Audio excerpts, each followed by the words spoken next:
साल 2022 रशिया और Ukraine full scale war में कूद पड़ते हैं और इसी के साथ माइक्रोसॉफ्ट, एप्पल और नेटफ्लिक्स जैसे कई ब्रांड्स रशिया से एग्जिट कर जाते हैं। अब एक तरफ तो अमेरिका और नेटो साफ कर देते हैं कि इस पूरे फसाद की जड़ रशिया है, तो दूसरी तरफ 17,000 से ज्यादा इकोनॉमिक सैंक्शंस रशिया पर लगा दिए जाते हैं। Putin is the aggressor.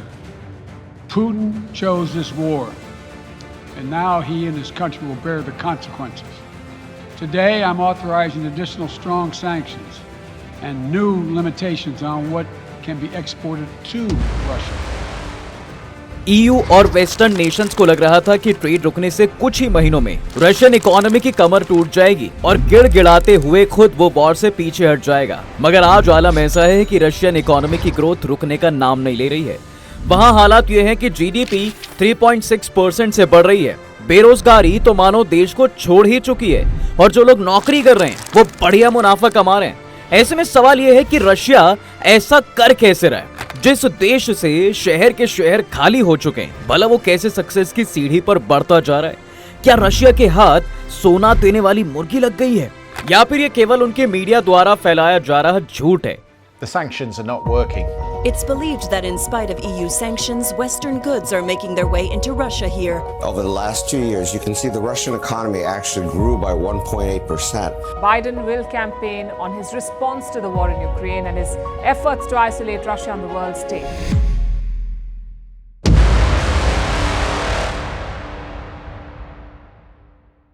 तो ये जाको राखे साइयां मार सके ना कोई, ये लाइन आज रशिया पर बिल्कुल सटीक बैठती है साहब। सच बताएं तो इतनी सटीक कि इसने दुनिया को सोचने पर मजबूर कर दिया है कि कैसे ये अभी भी फास्टेस्ट ग्रोइंग इकोनॉमी बनकर टॉप पर बैठा है। जिस देश में आज लोगों की सिक्योरिटी भी स्टेक है, वहां पर अर्थव्यवस्था का दिन दोगुनी रात चौगुनी तरक्की होना बहुत ही अनकॉमन सा है। खुद अमेरिका भी अब तो कोने में बैठकर रशिया को खदेड़ने का नया तरीका ढूंढ रहा है। लेकिन एक्सपर्ट से पूछें तो रशिया की इस अचीवमेंट की कई वजहें। पहली तो खुद ये कि इस देश की इकोनॉमी आज वॉर ड्रिवन बन चुकी है। सीधी भाषा में कहें तो अर्थव्यवस्था जिसकी तरक्की ज्यादा से ज्यादा हथियारों की खरीद बेच से चलती है। दरअसल पिछले 2 सालों से रशिया और यूक्रेन युद्ध में इन्वॉल्व हैं और इससे हुआ ये कि एक बड़ी आबादी आज आर्म्स अम्यूनिशन बनाने में लगी हुई है। आंकड़े तो ये तक बताते हैं कि इनकी इकोनॉमी में आज 35% कंट्रीब्यूशन मिलिट्री गुड्स का ही है। खुद इनकी 3.5 मिलियन से भी ज्यादा पॉपुलेशन केवल डिफेंस सेक्टर में इन्वॉल्व है और तो और अकेले 5 लाख जॉब भी रशिया के मिलिट्री फील्ड में ही क्रिएट हो रही हैं। कुल मिलाकर लोग नॉर्मल वर्क करने से ज्यादा जंग से पैसा कमा रहे हैं।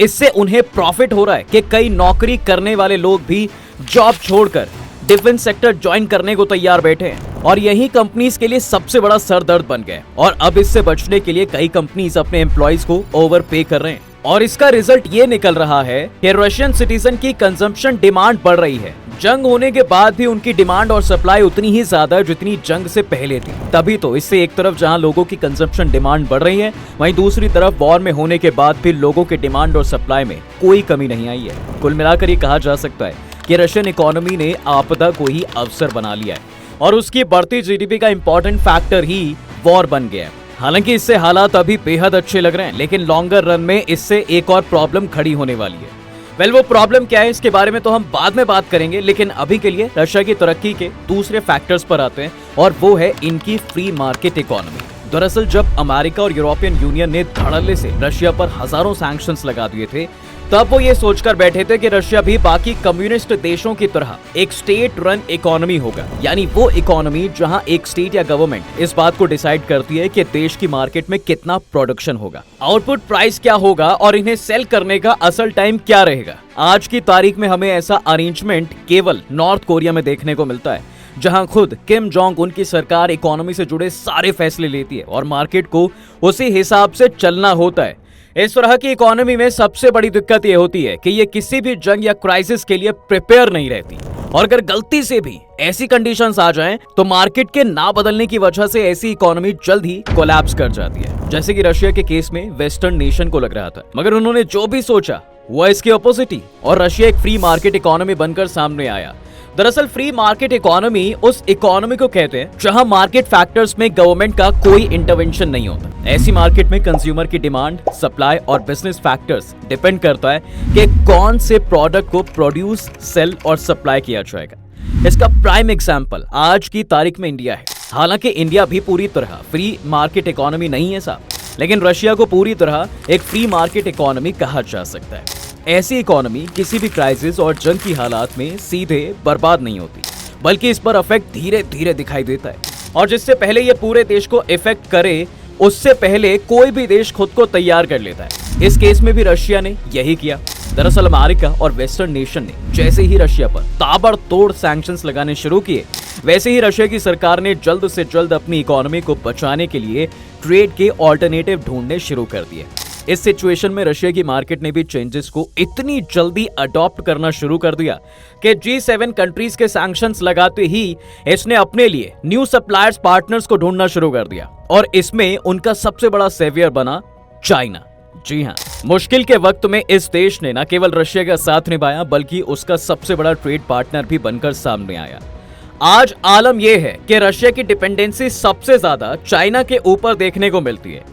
एक ही आइडियोलॉजी पर बेस्ड ये दोनों देश अब ट्रेड पार्टनर से बढ़कर कट्टर दोस्त बन चुके हैं, और इसी का रिजल्ट है कि 2019 से पहले जहां रशिया अपने 50% इंपोर्ट के लिए G7 कंट्रीज पर डिपेंड रहता था, वहीं अब उसके डिमांड को पूरा करने का भार चाइना के कंधों पर है। अब जरा नजर इस ग्राफ पर डालिए। इसके आंकड़े बताते हैं कि साल 2019 में रशिया ने 12 से 15 बिलियन का इंपोर्ट अकेले यूरोपियन यूनियन से किया था, जबकि चाइना से तो वो अब $3 बिलियन के प्रोडक्ट्स खरीद रहे थे। फिर साल 2023 में तो उन्होंने अकेले चाइना ही 7 बिलियन का एक्सपोर्ट कर दिया, जबकि EU से होने वाला उनका इंपोर्ट केवल 3 बिलियन पर रह गया। मतलब पॉइंट ये है कि कल तक जो मेडिसिन्स, मशीन्स, फूड, क्लोथिंग और केमिकल्स रशिया को EU से मिल रही थी, अब उसकी ये सारी डिमांड्स अकेले चाइना पूरी कर सकता है। बस यही एक वजह भी है कि हजारों सैंक्शंस के बाद भी उस पर कोई फर्क नहीं पड़ रहा है। अब रशिया की इकोनॉमिक ग्रोथ के तीसरे फैक्टर पर अगर नजर डालें तो रशिया की सबसे बड़ी स्ट्रेंथ ऑयल एंड गैस है, और यही वो सबसे बड़ी वजह है जिसकी वजह से अमेरिका तो क्या, दुनिया का कोई भी सैंक्शंस रशिया का कुछ नहीं बिगाड़ सकता। हालांकि अमेरिका को लगता था कि इन्हीं रिसोर्सेज पर सैंक्शंस लगाकर वो रशिया की इकोनॉमी को धाराशाही कर देगा, लेकिन कमाल है कि आज भी ये देश अपना तेल और गैस बेच रहा है और इस पर मोटा मुनाफा भी कमा रहा है। अब जहां वॉर से पहले रशिया अपने ऑयल एंड गैस के एक्सपोर्ट से $275 बिलियन बनाता था, वहीं अब कम तेल बेचकर भी वो अच्छा खासा प्रॉफिट छाप रहा है। और जानते हैं ये सब कैसे हो रहा है? वेल, इसके पीछे लॉजिक ये है साहब कि जब अमेरिका और यूएन ने रशिया पर इकोनॉमिक सैंक्शंस लगाए तो उसके बाद ऑयल एंड गैस के प्राइसेस में काफी तेजी से चढ़ाव देखा गया। हालांकि अमेरिका और यूरोप ने इन सप्लाई को आधा जरूर कर दिया था, लेकिन मिडिल ईस्ट के देशों ने अपने तेल के दाम बढ़ा दिए, जिससे तेल के प्राइसेस में एक बड़ा इन्फ्लेशन देखने को मिला।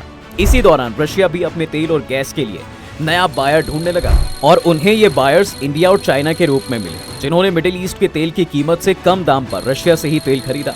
इससे चाइना और इंडिया को तो फायदा हुआ ही, साथ ही रशिया को भी फायदा मिला, और साथ ही तेल की कीमत भी कंट्रोल में रही।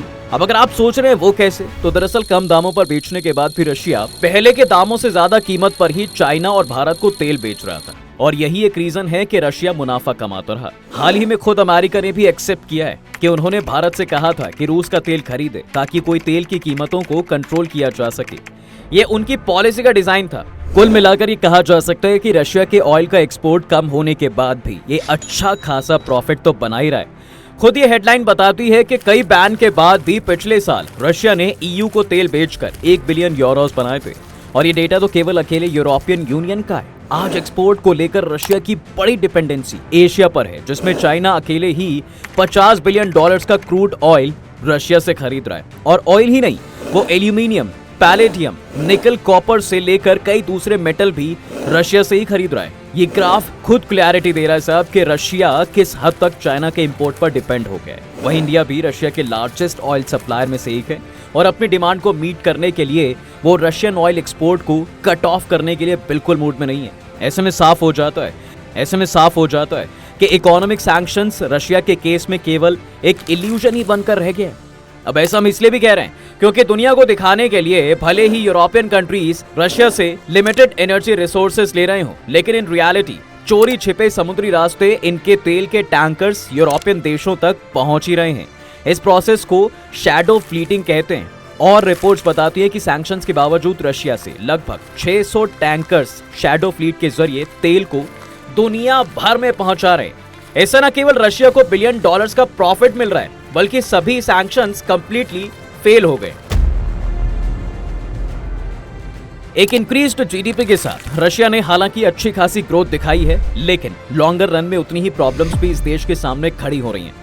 दरअसल प्रॉब्लम यह है कि इस देश की करेंसी रूबल काफी वायलेट हो चुकी है। जहां वॉर से पहले 80 रूबल की कीमत $1 के बराबर थी, वहीं वॉर के बाद यह वैल्यू 135 रूबल पर आ गई है। हालांकि अभी इसकी कीमत 94 रशियन रूबल है, लेकिन अभी भी फ्लक्चुएशंस का सिलसिला जारी है और ये किसी भी इकोनॉमी के लिए अच्छा नहीं है। करंटली अपनी करेंसी को कंट्रोल करने के लिए रशियन बैंक्स और उसकी गवर्नमेंट काफी रिस्ट्रिक्शंस लगा रहे हैं, पर रिजल्ट एग्जैक्टली सेम है। इसी के चलते ले देकर रशिया फ्री मार्केट इकोनॉमी से एक स्ट्रीट रन इकोनॉमी में कन्वर्ट हो रहा है। आलम यह है कि यहाँ की सरकार ने रशिया से ट्रांसफर ऑफ मनी को कंट्रोल करना शुरू कर दिया है और ऐसे ही फैक्टर्स के चलते न केवल रशिया में तेजी से इन्फ्लेशन बढ़ रहा है, बल्कि उनकी करेंसी चाइना के युआन के सामने भी डेप्रिशिएट हो रही है। जो चाइनीज गुड्स पहले रशिया को 100 रूबल्स में मिलते थे, अब उन्हीं की कॉस्टिंग एक साल में 125 रूबल्स तक पहुंच गई है। अभी जहां इस प्रॉब्लम की रशिया के पास कोई सॉल्यूशन नहीं है, वहीं सबसे बड़ा सवाल यह भी आता है कि वॉर ड्रिवन से ग्रोथ आखिर कब तक चलेगी। जिस दिन यूक्रेन और रशिया की वॉर का दी एंड होगा, उस दिन रशिया अपनी इकोनॉमी कैसे चला पाएगा? तब ना तो वेपन्स की डिमांड होगी और ना ही उसका प्रोडक्शन। तो फिर वेपन्स का बिजनेस करने वाले लोगों का क्या होगा? देखिए, हिस्ट्री गवाह है साहब कि जब भी वॉर खत्म होती है तो ग्लोबली एक डिप्रेशन का ऐसा फेज आता है जिसमें कई इकोनॉमीज ढह जाती हैं। ऐसे में अगर कोई स्टेट या कंट्री वॉर पर डिपेंड होती है तो उसे न केवल इकोनॉमिक क्राइसिस आता है, बल्कि अनएम्प्लॉयमेंट, लॉस ऑफ जीडीपी और पॉवर्टी जैसे कई चैलेंजिंग फैक्टर्स का सामना भी उन्हें करना पड़ता है। और आने वाले सालों में यही क्राइसिस रशिया के सामने भी आएगा।